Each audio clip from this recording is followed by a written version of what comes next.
Hi there and welcome along to another workout for you to row along to. We're back to a low intensity row today, and what we're going to do is 3 10-minute intervals with 1 minute rest in between. Now these 10-minute intervals we're going to be doing at 20 strokes a minute at that 5 out of 10 effort, that kind of nice low intensity in order to keep your heart rate nice and low. Now because we're doing it as 3 intervals, what I really want you to do is to try and find a pace and hold it for each of these 10-minute chunks, and then that 1 minute rest in between will let your heart rate settle down a little bit, so that if you are going through a little bit of cardiac drift through those 10 minutes, that little bit of a kind of a rest will give a chance to reset your heart rate, all right? You can just row this straight 32 minutes without a rest if you want as well. It's entirely up to you, but just make sure and keep this down nice low intensity, all right? As always, we're going to do a 4-minute warm-up before we get started though, and we have to set up our machines. On an RowAlong, that means setting up your resistance first. Hopefully by now you know where you want to set your resistance, but what you're looking for is a point where you're able to get a nice feel from the stroke, but you don't have to heave and tug early in order to get the thing moving. Same goes if you're using a Concept 2 and the RowAlong app. I want you to set your drag factor to a point where you feel like you get a nice stroke, but you don't have to heave against it. Chances are that might be round about 130 drag factor. I'll leave a position of round about 5 on a clean machine. That's important. Read up about that one. Right, next up, let's get to our foot stretcher height. And what you're looking for is to be able to come into the front of the machine with your shins in a vertical position comfortably. If you're set too high, it's a bit tough to get there. Set too low, it's a bit too easy to get there. You can go past and your backside escapes from underneath you, which loses you power and can cause discomfort, all right? So let's get into our 4-minute warm-up. We're going to start at 20 strokes a minute with a really light intensity. Just push enough of your feet to connect to your hands, and then we'll worry about increasing after 1 minute. So if you are ready to go, we're going to get started in 5, 4, 3, 2, 1. Let's go. Now I realise I just dropped out one of the things I say about my foot stretcher height, so I'll have to cover that in a second. But for the time being, all I want you to do is push with the feet at the same time that your hands connect to the machine. So that's the point when you pick up the weight of the machine, okay? When you feel it kind of, well, connect, all right? So push with the feet at the same time. And what I was going to say about the foot stretchers is that I usually say the ballpark is that the strap should cover the balls of your feet, which is often the bottom lace of your shoe. But I got so surprised by the fact that I looked down and saw that I'd put on my Vans today instead of my normal trainers. It completely threw me off. It's the small things that throw me off, it must be said. It's not the big things. It's like, oh, different shoes. It's my Spider-Man Vans. I do like them. Anyway, one more stroke here. And let's push a little bit harder with the legs. So remember, the power comes from the legs. How you change the amount of power that goes into the machine is by pushing harder or softer with the legs. And then the rest of the body responds to that. So I want you to find the intensity here where your breathing rate starts to increase and your heart rate starts to increase, but it doesn't feel hard. It's like if you were climbing up a hill or a flight of stairs. I don't think I've said the hill thing before, where you're like, oh, this is like exercise, but it's not really like exercise. That's what you're looking for. And round about this pace is going to be the pace that we're going to row our main session at today. So remember it, take a look on screen and remember it. One more stroke here, and then let's take one foot out, put it on the ground, continue rowing. Almost forgot my lines again then. I was so sure it was my shoes. Did it again. So with one foot on the ground, make sure to roll into that shin in a vertical position, because it'll be easier to do that now.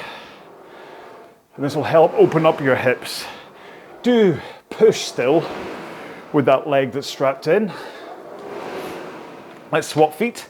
Well, it's a foot that's strapped in, not a leg. And let's continue with the other one.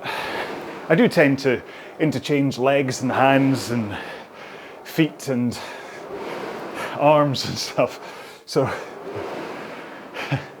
anyway, so make sure as you're doing this to still have a good forwards tilt and arms straight. We're going to work on that next anyway, but don't let your technique fall apart just because you've only got one foot strapped in. Let's put that one back in. legs straight, row with your back and arms. So swing over your back, pull in your arms, and then out with your arms, rock forwards with your back. This is vital. Well, in fact, this minute worth of drills that we're about to do is what's vital. But swinging with the back, then pulling in your arms is really important. Let's take one more here and roll into the front with a forwards tilt and arms straight and push out with your legs. And you'll see I'm not pulling with my arms at all here. So really we should be doing these drills the other way around as a kind of first half of the stroke and then the second half of the stroke. But this is the first half where you push with the legs, holding a forwards tilt and arms straight. Okay, so only my legs are putting power in here. Let's take two more and then we're all done for the warm up. Pada. Right, keep on moving up and down the rail, maybe have a quick drink. I'll explain one more time what we're doing today and then we'll get started. Okay then, so just to recap, this is going to be a very simple row. We're going to do 3 10-minute intervals with 1 minute rest in between. Each of these 10-minute intervals, we're going to row at 20 strokes a minute and keep that low intensity. So around about 5 out of 10 effort. If you're using a 2K training pace on a Concept 2, then you're looking at around about 2K plus 18 to 20 for this row and keeping it there. And that's on this one what I want you to do. I want you to kind of find a pace and hold it for the 10 minutes. Even if you get a little bit of cardiac drift and it kind of takes you out of that zone 2 heart rate, that's fine. We're then going to have that next 1 minute to recover before going through it again, all right? That's kind of the point of those rests, is to kind of just help the heart rate come down. Otherwise, you're best just to row completely straight for the 32 minutes. Does that make sense? I hope it does. Should I stop talking quite as fast? I think I will. Let's get into our main row in 5, 4, 3, 2, 1. Let's go. I'll actually explain why I'm being a motor mouth today in between. It's because when I turned the camera on today, it told me I only had 56 minutes worth of storage on it. And although this is only a 32-minute row, plus warm up and intro and cool down and stuff, there's still part of me that's very aware that I don't want to look over and see the flashing light on the front of the camera telling me that I'm about to run out of space. Because I love making these videos for you. Don't worry, I'll get into technique and stuff in a minute. Got a long time together. I love making these videos for you, but there have been times in the past where due to camera errors or sound recording errors or whatever, I've had to do the same row twice in a row. Or there was one time that it all went completely wrong and I had to do the same top end row 3 days, 3 days on the trot. I think it was like day 1 there was a picture problem, day 2 there was a sound problem, and come day 3 I was like, right, I don't care, I'm putting this up. So yeah, so that's why I've maybe been quicker than normal in the intro. Although that said, you're probably like, hey man, keep that up. You normally take so long to get through these intros. Maybe today you should take a leaf out your own book. But I kind of hope you do light rowing or something while I'm doing these intros anyway. That you're not just sitting there waiting for me to get going. Although it is the advantage of having the counter that runs in the background, is you know how much to skip forward through the video. Sorry if you're one of the people listening to this on a podcast, you don't have that counter. You're just a wing and a prayer waiting for me to start. Right, so we're 2.5 minutes in,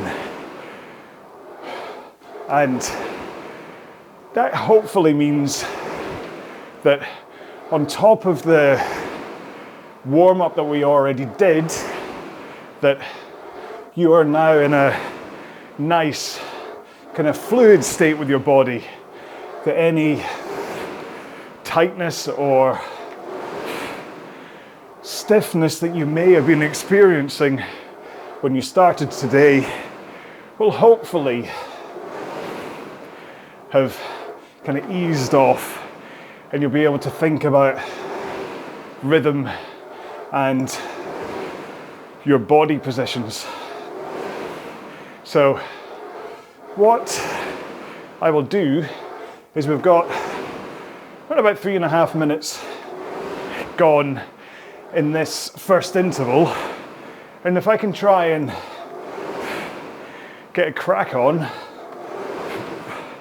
hopefully I can go through technique in the next 6.5 minutes and not just spend the whole time saying body forwards and stuff. Talk about something else. Got no idea what that'll be though. Sorry, it'll just come to me. So,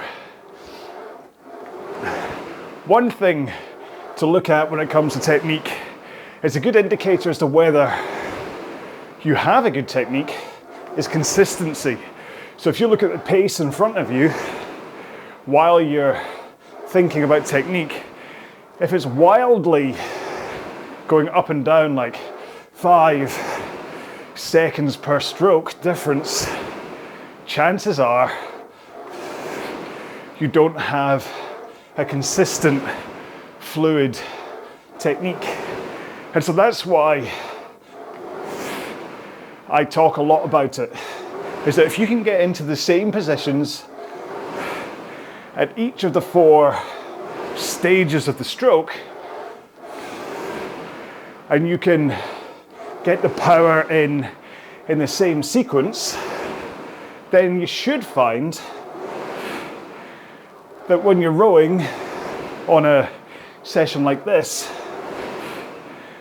that your pace will always be kind of within maybe 1 or 2 seconds in each of your strokes, because you've got the same rhythm, the same power profile, the same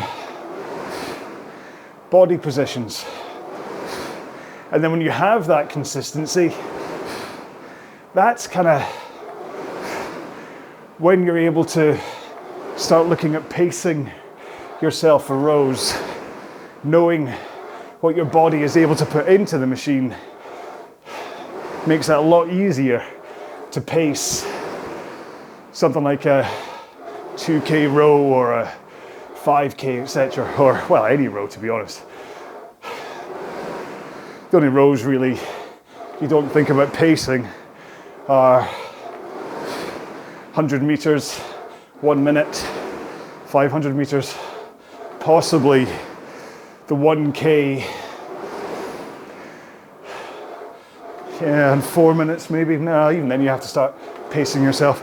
So, oh crikey, that's almost 3 minutes gone and I haven't said anything about technique.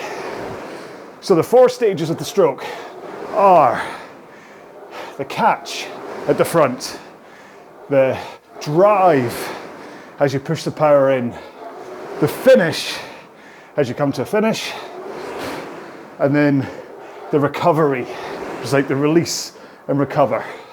So technically there's 5 if you want to add in the release and then the recover. But each of them should feed into each other. They should flow. So the catch becomes the drive, which then goes into the finish.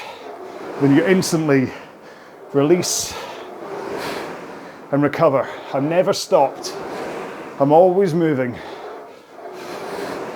Putting the power in and then letting my body recover. And that power is best put in when you have straight arms at the front and you're tilting forwards over your hips. You slide until shins or verticals, don't know why I pluralized vertical there. And if you can, try and keep your knees inside the kind of box that your arms, the handle, and your chest makes, but not locked together. Kind of kissing your biceps not really inside your armpits, we get what I mean. Comfortably apart, not locked together. Don't worry if you have maybe a large stomach and you need to open your knees either side of it. That's fine. So anyway, forwards tilt, arms straight, shins vertical. Then push your feet into the machine. So push the machine away from you. Don't push yourself backwards. Keep those arms straight. Keep that forwards tilt. Push. And that is how the power begins from your legs and loads up your back so that you can then swing your back over your hips into a backwards tilt to really accelerate the power in, and then finish by pulling the handle into sternum height. It's like bra strap height. Then handle comes in, instantly let it move away at the same pace you brought it in at. So don't hold the handle against your chest. And then the handle away triggers your forwards rock over your hips so that your hands are past your knees. You're in the forwards tilt before you bend your knees. And that should help keep you in a good posture up on your sit bones to return to the front, ready for another stroke. Last one here. Look at that, timed it beautifully. Now I'm going to do light rowing for this minute to recover, because I just have the monitor on this Averon set to just row rather than setting intervals and the rest. So if I stop, the counter stops. And trust me, if you've made it this far into the Zero to Hero plan, you'll know by now that my ability to count and row, or do maths and row at the same time, is quite limited. So make sure to have a quick drink if you haven't already, because we're going to get going again in 15 seconds time. Whew. Right. And we covered technique, so I can talk about something else, which is good. Okay, 2 strokes to go, 1 more stroke to go. You ready? Let's go back to exactly the same pace that we've been rowing at so far. So just remember, I'll quickly just say it just as a recap. Arms straight, forwards tilt, push the machine away with your feet while you hold that forwards tilt, and arms straight. So you really want to load up power. So push, pull. In fact, the whole sequence is push, swing, pull. So it really does come push. And that's where the consistency, your power profile comes from, okay? Is pushing with the legs, with the forwards tilt, then swinging, then pulling in. And then I kind of raced through it at the end. I know, I said I wouldn't talk technique. I'll hurry up. But posture is key, that you are sitting up on your sit bones as you push the power into the machine. So that recovery of arms and tilt really does help maintain that posture as you come forwards for the next stroke, because it's really easy to collapse at the back. Not actually collapse, I mean your posture. Right, so the first 10 minutes I was rowing at 150 pace average, and now I'm rowing at 150 pace, or 151 right now. There we go, 150. Don't want to be lying to you. And that is what I want to be holding through this entire workout. Don't worry about my actual numbers. Not only is the RowAlong a little bit quicker in its readings compared to a Concept 2 anyway, like I've done tests where if I row kind of the same perceived effort for half an hour, same heart rate basically, then, so I'll tell you what I did in fact, right, just so you know, there's no point skipping through it. I rowed for half an hour on my Concept 2 and made sure my heart rate was between 130 and 135 for the whole row, well, apart from the first couple of minutes while it climbed up. All done on a drag factor of 130. I then set the RowAlong to a resistance of 10. It goes up to 16 in case you didn't know. And did exactly the same half-hour row, keeping my heart rate between 130 and 135. And whereas on the Concept 2, I was rowing at 2:01 pace to keep my heart rate at 130. On the RowAlong, I was able to get to 155 pace and still hold 130 to 135. So there's that. And then the way the RowAlong works, the more resistance you have, the faster you can go. So it's not the same as a Concept 2 where resistance doesn't affect your pace. It's not like a direct link. You fighting that resistance, that affects it. But on the RowAlong,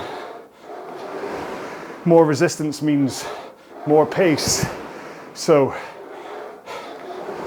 me rowing at 150 pace at 20 strokes a minute, if I was on the Concept 2, this would be a almost max intensity workout. Why am I saying this? Because effectively, it doesn't matter. As long as you know your kind of boundaries for pace, depending on the machine that you're rowing on, and the resistance you have it set to, that's all that matters. It only ever becomes an issue if you are used to training on a RowAlong, and then maybe you go on holiday or work trip, or maybe just your local gym has a Concept 2, and you sit down on it and you try and go for a nice low intensity row, and you dial 150 pace into the Concept 2, and within like 2 minutes you're breathing out your ears. So comparing machines is a little like apples and oranges. They're all fruit, but they're kind of different. It's like a water rower. That could even be different depending on the monitor you use. Like if you use the stock A1 monitor on a water rower, the faster you go, the more unreliable it is. Because again, did exactly the same test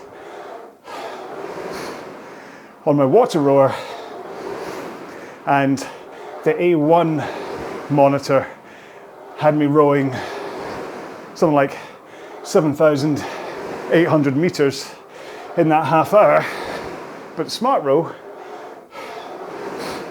had me down at like 7,600. And Smart Row on a water rower is pretty much perfect accuracy because it's a force meter rather than calculating how many times the blades in the water rower spin.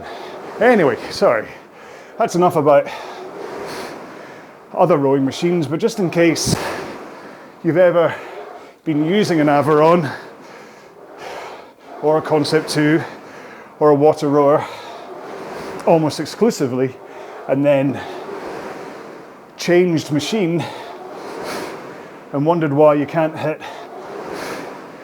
the same pace. And then of course the last thing to say is, regardless, even if you are rowing along with me on an Aviron set to a resistance of 12, if you're like, hang on, I'm still only hitting 2-minute pace here, then I'm me here rowing 150 pace, and you're sitting there thinking, how's that work? And it's all because nearly all rowing machines, apart from the really cheap ones, are about the power you put into the machine, not about the machine running at a certain pace regardless. It's not like a spin bike that just clamps down the front wheel, but it doesn't matter whether it spins 10 times at resistance 10 or 10 times at resistance 1, it still travels exactly the same pace. It's not how rowing machines work. Rowing machines respond to the power you put in. So if you're faster than me right now, it's because you're putting in more power than I am. You're pushing harder with your legs. Or if you're slower than me, it's because I'm putting more power in than you. Whether that's because I'm stronger or fitter, it doesn't matter. We're just different. One more stroke. Right, nice easy rowing for a minute. I'm just going to sit here and use my back and arms as being this rock forwards and rock backwards is usually the thing that most people who are new to rowing miss. It's that idea of swinging the back first and then pulling in the arms. So many people think rowing is about pulling with the arms. It's fair enough, you've got a handle in front of you. Why wouldn't you think that? But it's not. It's about pushing with the legs, then swinging with the back, and only pulling with the arms at the back of the stroke. Your arms are the weakest part of the chain. Okay, so in 3 strokes time, we're going to do our last 10-minute interval. You ready? Let's go. Well, let's see if you can get back to the same pace. If you're wearing a heart rate monitor, I am hoping that that minute just calmed your heart rate down by like 20 or 30 beats per minute. But regardless, it doesn't matter how much it comes down by in between the intervals. What's more important in this workout is how high it goes in the first place. Remember, this is meant to be a low intensity workout. This is an easy one where you're exercising, you will get the fitness benefits, but you're not exhausting yourself. This is not meant to be hard. The workout that came before this, Tabata workout, that was hard. That was where you were meant to put in everything you possibly could. And then you use this row as a way to recover from that tough row, but also to make sure you don't scrape your energy barrel ahead of the row that's going to come next, which is back to a tempo row. And spoiler alert, it's going to be the flip side of this row. So where this was 3 times 10 minutes, the next one is going to be 10 times 3 minutes. So you might remember from the Zero to Hero plan, we already did 8 times 3 minutes, and I promised you it was going to show its face again. Well, that is the next row in the Zero to Hero challenge. Sorry, not challenge, plan series. I mean, I'll challenge you if I can think of a way, but this is about, this entire series is about building you up to be able to do some kind of challenge, to take you from someone who has only just started rowing, and over the course of maybe 9 weeks, if you were doing 4 sessions a week, or 12 weeks if you're only doing 3 sessions a week, then hopefully by the time you've finished, you will be a totally different rower from when you started.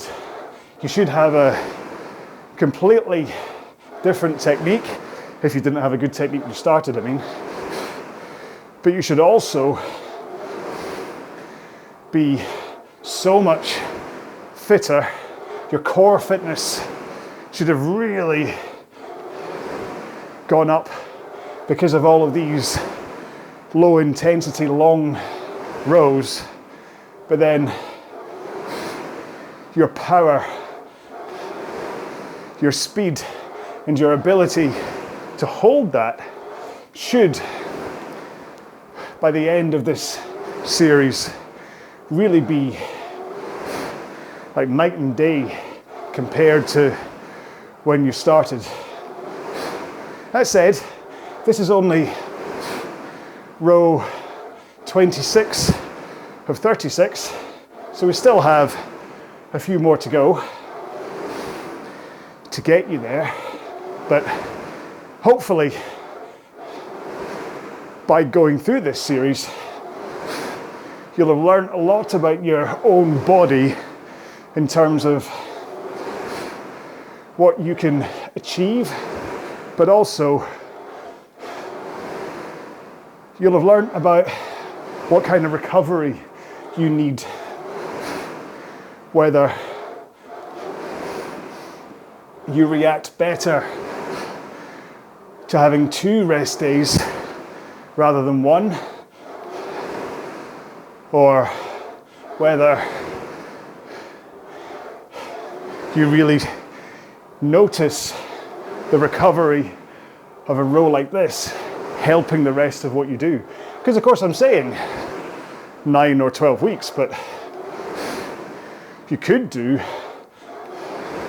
5 or 6 of these workouts a week if you wanted to. The only thing is it's not like if you did, say you did all 36 rows in the span of, let's say, 6 days.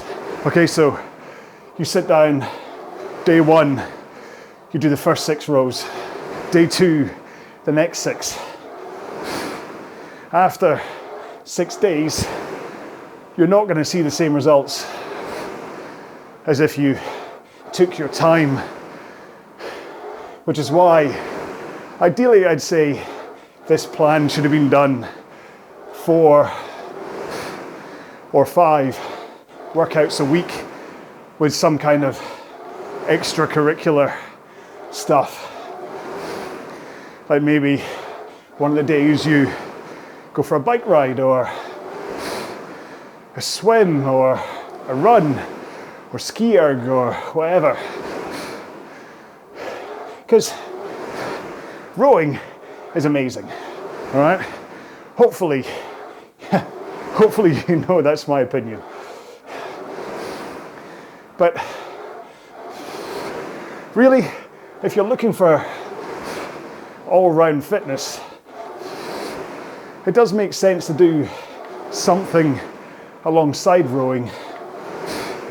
Even if this is your main focus, throwing in like a bike ride once a week, a run once a week, and then 4 rowing workouts, and then you take the 7th day as a rest, then your body will develop into a much more all-round kind of, what's the word? Person, body. But, of course, if you've got your eyes on the prize, say you're training for the next World Indoor Rowing Championships, then really you want to be looking at 5 of those workouts being rowing workouts, maybe 1 additional like bike or run or something, and then a rest day. Or it might be that you need those 2 rest days, or you might do what I do, which I row 5 times a week.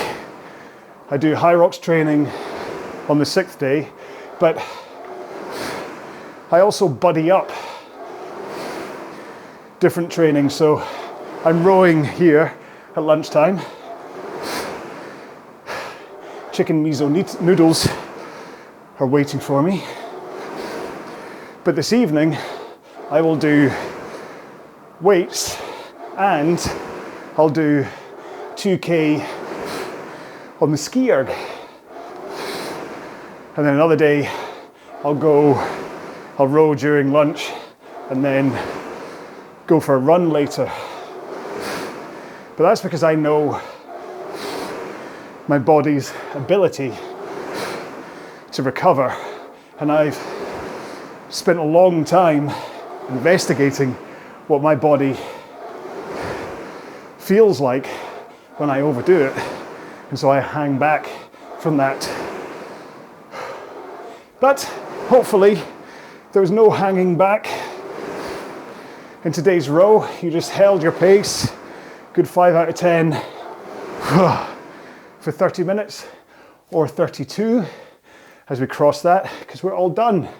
Of course, do some light rowing while I say goodbye, because you might as well spend the next 2 minutes just doing some light rowing rather than sitting there going, is he ever going to shut up? That way you get more meters into the system, more time, and you'll be happier. So I hope that worked for you the same way it did for me, where it was a really nice low intensity. You can tell I'm out of breath. Like I say, you're meant to be out of breath, but also you can tell I didn't stop talking. There's maybe like 1 or 2 strokes I took where I wasn't talking. The rest of the time I was talking away to you. Now, I'll admit, I've developed this. This is my superpower. I said this before. It's now how, like, if aliens come from space, I don't think I'm going to manage to fight them off by rowing and talking at the same time. But I've developed the ability to be able to speak the whole time while rowing at quite kind of low, mid, and high intensity. Apart from that Tabata workout, that didn't happen then. But you should still have been able to talk, have a conversation with someone during that row. So if someone was next to you, you'd kind of catch your breath while they were talking, but then you'd be able to talk. And that's the intensity that you need to work at these kind of rows for. Okay, so if you're really exhausted after that, do take a look at the intensity you're putting into this, because what you're going to be doing is robbing from Peter to pay Paul or something. So by pushing this row too hard, you won't be able to push tomorrow's row at the right pace. And tomorrow is, or the next row, sorry, is a tempo row. So you're going to have the intensity up and you're meant to hold it for 12 intervals. And if you went too hard on this one, you might have stolen some of the energy you're going to need for tomorrow. Okay, so don't have the right t-shirt on today, but one of my t-shirts says, don't push the slow stuff, push the fast stuff. And that's what I mean, is keep these low intensity ones low so you can push the fast ones fast. All right, lecture over. In fact, that could be today's hashtag lecture, because I've just finished on a little bit of a wagging finger. Telling you all about that stuff. So yes, so that could be, if you want to post on your socials, then just use the hashtag lecture, because that's what that was. All right, I really hope you enjoyed that one. I look forward to seeing you in the next row. Like I say, if you're following the 0 to Hero plan, the next one is going to be, did I just say, I said 12 a second ago, didn't I? Sorry, I didn't mean to say that. I meant to say 10. We are going to eventually do 12 times 3, but not tomorrow, don't worry. So the next session is going to be 10 3-minute intervals if you're on the 0 to Hero plan. Sorry about that. I'm not going to edit it out because I just want you to have that little moment of panic, and then it's all going to feel better now because I've said, no, it's only 10. You'll be like, oh, phew, okay. You won't be thinking that by interval 10 tomorrow though. Next one, so I can't keep saying tomorrow, can't assume you're going to be back tomorrow. Right, I'm going to go because I've got into one of my kind of I think I'm funny modes, so I'm just going to say goodbye and leave you to the rest of the day. So thank you so much for joining me for this one. I really hope you enjoyed it. Please let me know how you got on with it. Until the next row, not tomorrow, but the next row, please take care, be well, bye-bye.